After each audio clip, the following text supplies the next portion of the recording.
So in this video, if I'm gonna be honest, we're gonna be talking about Miss Cracker and how basically she would have won All-Star Season 5 if it wasn't for the fact that she can't lip sync yet.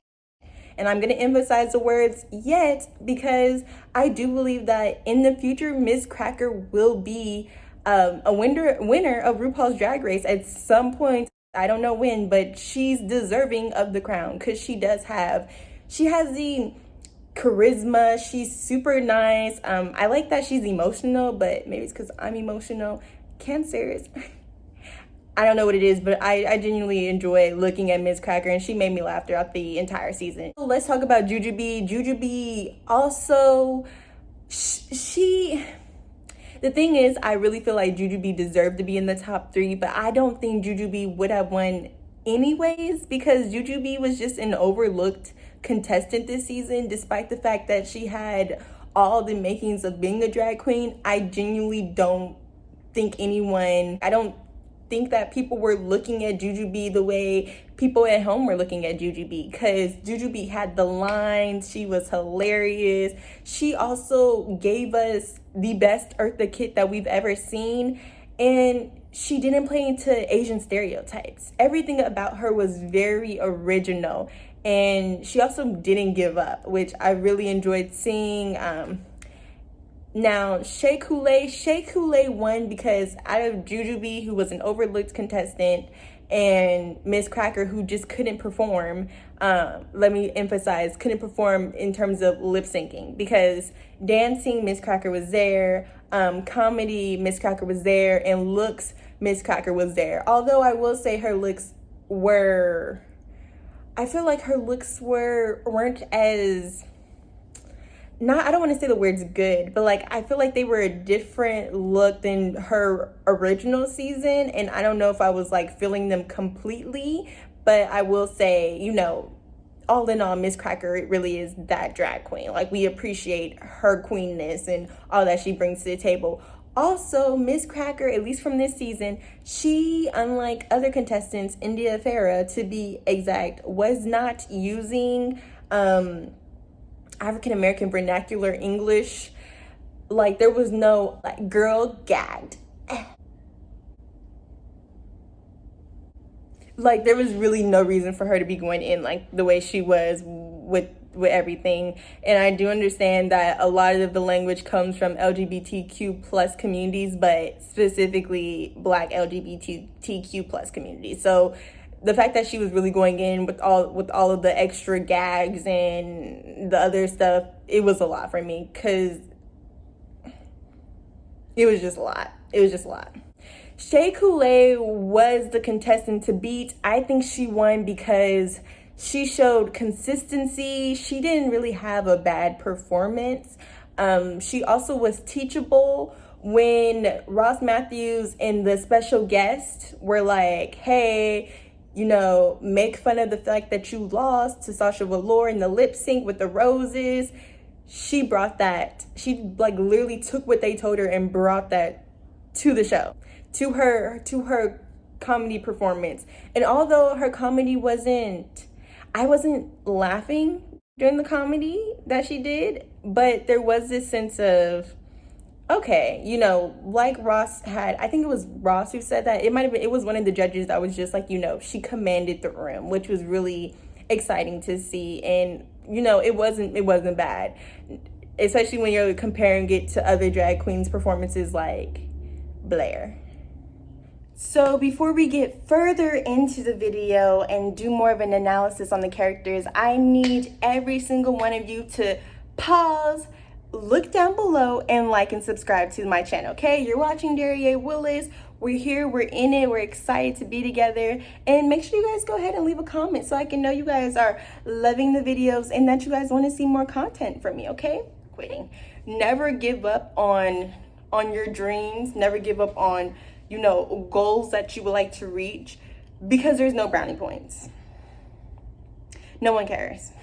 No one cares if you gives up. Like literally, there will be no round of applause for you giving up at any point in your life. Trust me. That's just really how the world honestly works. So when Mayhem Miller spoiler alert, Mayhem Miller was like, I'm going to vote myself in to save India Farah because we had some type of promise agreement. I think Mayhem was still more likable than India. So it was just weird. Like the whole I'm gonna be loyal to you unnecessary. Like this is a competition. Loyalty doesn't count for much because if we both lose, we're just looking at each other like, well, we both didn't get the crown. Especially realistically, that person isn't going to be loyal to you because it's a competition. So whatever goes. Whatever gets you the crown is basically what goes. Also, when Mayhem left, it's not like you helped India Farah. Like, yeah, she may have got farther just a little bit, but India Farah she didn't become a better drag queen by you sending yourself home first, basically.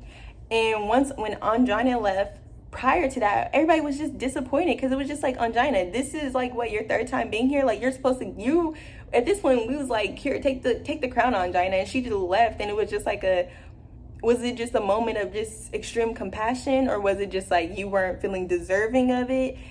At the end of the day, there was no brownie points for Anjana or Mayhem going home, and in fact it was a lot of people that were upset because it's just like, hey, this is a competition. If you wanted to go home, you should have volunteered yourself the week I left. The one person that I think went home unfairly at the wrong time was actually Alexis Mateo. Alexis Mateo, another person, or not another person, but a person that should have reached the top 3.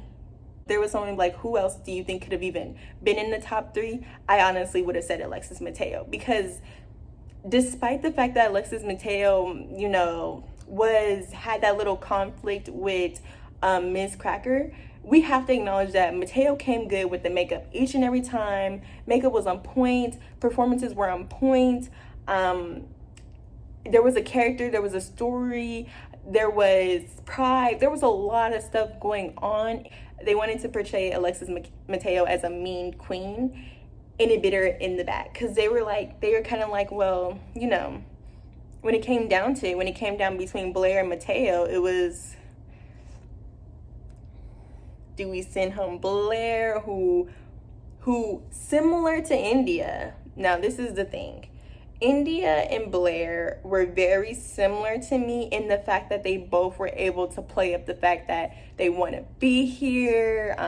They're not exactly agreeing with the judges said. They're trying their best, and they feel a little bit misunderstood. Now, with that being said, do I think that Blair was this amazing drag queen throughout season 5? I don't think so. But I will give Blair the fact that the thing is, Blair struggled because I don't think there was ever any real constructive criticism for her. So she didn't even, when it was her time to be at the bottom the second time, kind of like, well, there's no proof of you improving. But it's like, there's no proof of you improving because where was I supposed to improve upon if there was no one actually telling me, like, Blair, you need to improve? Of course, they were asking her to bring more of herself to the Ellen performance, and she didn't do well at that, at the Love Snatch little game. And then she also didn't do great with the comedy. But again, I gave her a pass with the bad comedy because it was like, they told her that comedy was okay. She read all of those to Ross Matthews in the special guest for the season, for that episode, and they were like, wow, Blair, this one's good, this one's spicy, this one's really gonna knock our socks off, you're hilarious. So they really filled Blair's head up with the fact that she was like super hilarious and that she was gonna knock the comedy show off the box. So when she didn't do that well, and half of it really was just anxiety and just feeling nervous, and having the notepad, because sometimes having what you're supposed to say right here makes you more nervous. Trust me, I just learned and when Blair went home, it was kind of just like I think that Blair's a good performer, and I think she's a great drag queen. I think she's really great at beauty, but I don't think she ever really gets proper constructive criticism, so she doesn't really have that guidance to reach her full potential yet. I don't know. If someone were to tell me that this season was literally set up for Shea Coulee to win, I wouldn't be surprised. I wouldn't be shocked.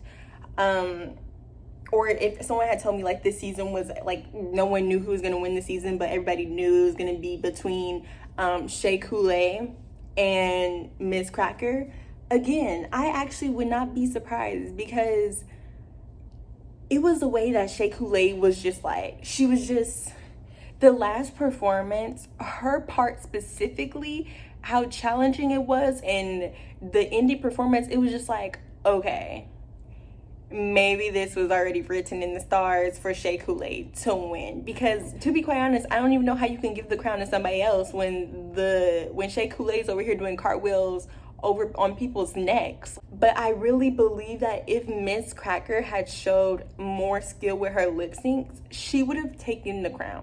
Shea Coulee was a winner because she was consistent, and she was compassionate. I love the fact that she was helping the girls in the workshop room when it came down to learning how to sew.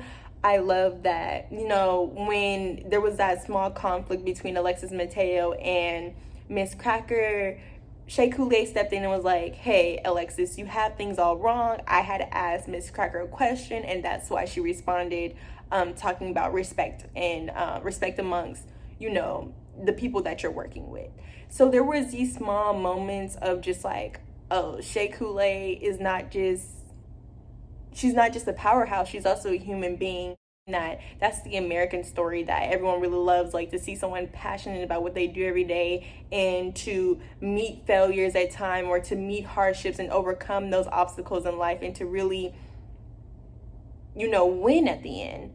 And I don't know if we were getting those backstories from Miss Cracker. And even though Jujubee did tell us a little bit about her, Miss Jujubee actually told us a lot. Again, Jujubee had the storyline that you think would have really taken her to, I mean, she made it to the finals, but still, if Shea Coulee wasn't there, I would have really liked Jujubee. But again, Jujubee is in that box, is in that same thing with Miss Cracker, where they both need to work on their lip sync performances. But I also just genuinely believe that Jujubee was overlooked. She was just an overlooked contestant, and it's so strange to me, because it's just like, why are you this overlooked? Like, why is no one giving Jujubee roses and petals and all that other stuff? Like, I'm just so confused. Shea Coulee was also going out the box just enough. I don't think Shea Coulee was ever doing anything insanely brilliant, and I think that's why if there was a couple like you know, this what season was up in the air, because Shea Coulee came in like small bursts every now and then. Like her Flavor Flav performance, amazing.